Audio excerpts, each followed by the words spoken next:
ईरानी हमलों पर आईडीएफ का बड़ा दावा सामने आया है। ईरान की तरफ से मिसाइलों की बौछार की गई है। आईडीएफ ने यह कहा है। तो देखिए, जिस बात को कहा जा रहा था कि ट्रंप के दावे की धज्जियां एक तरीके से उड़ चुकी हैं, क्योंकि लगातार हमले हो रहे हैं। आईडीएफ ने भी यह कंफर्म किया कि मिसाइलों से लगातार हमला किया जा रहा है। मिसाइलों से इजराइल के शहरों को निशाना बना रहा है ईरान अभी भी। तो वो जो सीज फायर जिसका जिक्र ट्रंप ने अमेरिका में बैठ के किया, वो सीज फायर वॉर जोन में धुआं धुआं नजर आ रहा है। मनीष के पास एक बार फिर से चलेंगे। मनीष, जो बात हम कर रहे थे, यहां पर हमारे मेहमानों ने भी वही कहा कि अब तक का ट्रैक रिकॉर्ड बताता है ट्रंप के कहने का कोई अर्थ नहीं है, उनके बयानों का कोई मतलब नहीं है, और वो अभी थोड़ी देर पहले तेल अवीव के आसमान में भी दिख रहा है। ये सीज फायर का सिर्फ शगुफा है। सच्चाई ये है कि ये सीज फायर का जो दावा है वो धुआं धुआं कर दिया है ईरान और इजराइल ने।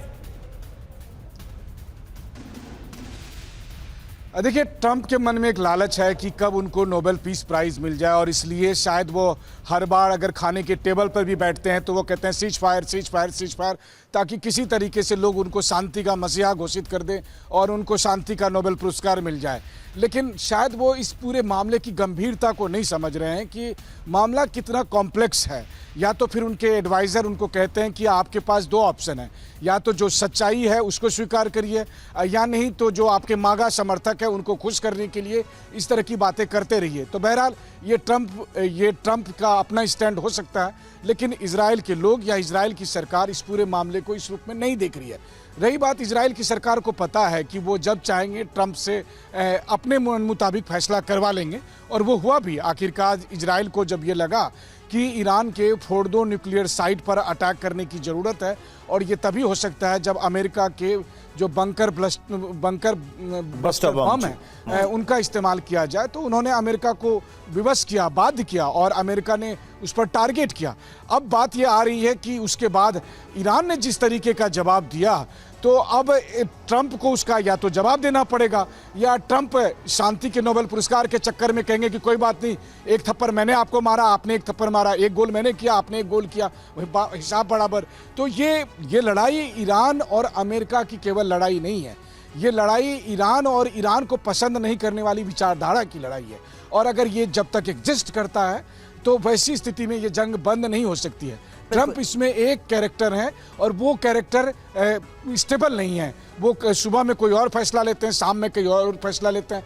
कई बार वो धोखा देने के लिए, जिसको आप वॉर में कहते हैं कि डिसेप्शन स्ट्रेटजी है, उसके लिए भी कहते हैं कि सुबह में वो कहेंगे कि सीज फायर हो गया, और फिर अचानक कहेंगे कि ये देखिए अमेरिकी मिलिट्री की ताकत की 2 घंटे के अंदर हमने वहां पर हमला कर दिया। नहीं तो ये बयान इस वक्त की जरूरत भी साबित हो रहा है। मैं आपके पास मनीष वापस आती हूँ, और तिवारी सर इस लिहाज से समझा दीजिए, जहां यूएई हो या कुवैत या बहरीन, ये हम साफ देख चुके हैं कि किस तरीके से लगातार अमेरिकी एयरबेस को टारगेट करने के बाद इन्हें अपने एयर स्पेस तक बंद करने पड़े। ऐसी सिचुएशन में क्या ट्रंप की तरफ से इन्हीं देशों को एक अश्योरेंस की जरूरत थी, इसीलिए ट्रंप ने सीज फायर का यह बयान दिया? सुरभि, आप जो कह रहे हो इस बात से मैं काफ़ी पूरा सहमत हूँ, क्योंकि जो बेसेस हैं, जो भी बेसेज हैं मिडिल ईस्ट में, 8-9 जो बेसेज हैं, एक्टिव बेसेज हैं, ये दूसरे देशों में है। अब देखिए, ईरान जो इस तरीके से ईरान ने उनको बता के, अमेरिका को बता के मिसाइल लॉन्च की, फिर भी कतार में थोड़ी बहुत डिस्टर्बेंस बाकी देशों को भी। इसी तरह जिस देश में बेसेज है वहाँ भी पब्लिक घबराएगी, वहाँ भी लोग घबराएंगे। और दूसरा कारण, एक और कारण है कि इनको भी, ट्रंप को भी मालूम है कि बेसेज इतनी दूर है वहाँ से, और डायरेक्ट अटैक नहीं बल्कि मशीनरी अटैक और इनके अपने प्रॉक्सीज है उनके माध्यम से इनको नुकसान पहुँचाया जा सकता है। ये 2 कारण मेरे को लगता है जिसकी वजह से ट्रंप ने कहा कि सीज फायर हुआ है। ये सीज फायर अमेरिका और ईरान के बीच में हुआ है। इस बात समझ में आ गई है कि अमेरिका जो ट्रंप जो है अपने एक्शन की गारंटी ले सकते हैं। ही कैन नॉट से कि नेतन्याहू क्या करेगा। और नेतन्याहू को पूरा भरोसा है कि उनके जो डायस्पोरा अमेरिका में बैठे हुए हैं, जब जरूरत पड़ेगी इनके डिसीजंस को हम चेंज कर सकते हैं अपने पक्ष में। जिस तरीके से ट्रंप ने 2 दिन पहले कहा था कि जब तक हमें अटैक नहीं करेगा अमेरिका वॉर में नहीं आएगा, ठीक उसका ही उल्टा हुआ। तो नेतन्याहू अपने जिस विचारधारा की लड़ाई के खिलाफ लड़ रहे हैं। नहीं तो सर, ये जो बेसिस पर हमला किया, क्या इसे अमेरिका पर अटैक नहीं माना जाए? ट्रंप ऐसा कह रहे हैं। देखिए, अटैक तो अमेरिका पर है, लेकिन ये सरप्राइज अटैक नहीं है। तो अब सवाल माने तब अब सवाल है कि अमेरिकी ताकत का जो डंका दुनिया में ट्रंप बजा रहे हैं इस वक्त, उस रेपुटेशन का क्या होगा जो अमेरिका की जो मिलिट्री पावर की ताकत या धौंस कह लीजिए ट्रंप दिखा रहे हैं सबको, उसकी रेपुटेशन का क्या होगा? क्या ईरान जैसा देश कहीं भी अमेरिकी बेस पर हमला कर सकता है? कम से कम ईरान ने तो साफ, लाउड एंड क्लियर मैसेज यही दिया है पूरी दुनिया में। और देखिए, ईरानी मिसाइल के तेल अवीव पर हमला हुआ है और मिसाइल हमले के बाद इलाके में धुआं फैल गया है।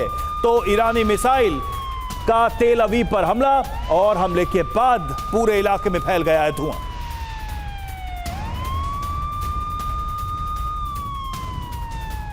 तो लगातार ये हमले जारी हैं और जैसा कि लगातार ये खबरें भी आ रही हैं कि ईरान ने हमले रोके नहीं हैं इजराइल के ऊपर। हालांकि कल लगातार तेहरान के ऊपर भी इजराइल ने जबरदस्त हमले किए हैं, यानी इजराइल की तरफ से भी ये हमले रोके नहीं गए हैं, बहुत ही टारगेटेड अटैक किए गए। यहां तक कि तेहरान के लोगों से कहा गया है इजराइल की तरफ से कि वो जगह खाली करें, बड़े हमले की हम तैयारी कर रहे हैं। तो फिर ये सीज फायर है कहां? क्योंकि बड़े हमले की तैयारी, बड़े हमले की चेतावनी दोनों तरफ से दी भी जा रही है और हमले किए भी जा रहे हैं। इसका मतलब साफ है कि ये जंग अभी आगे जाने वाली है।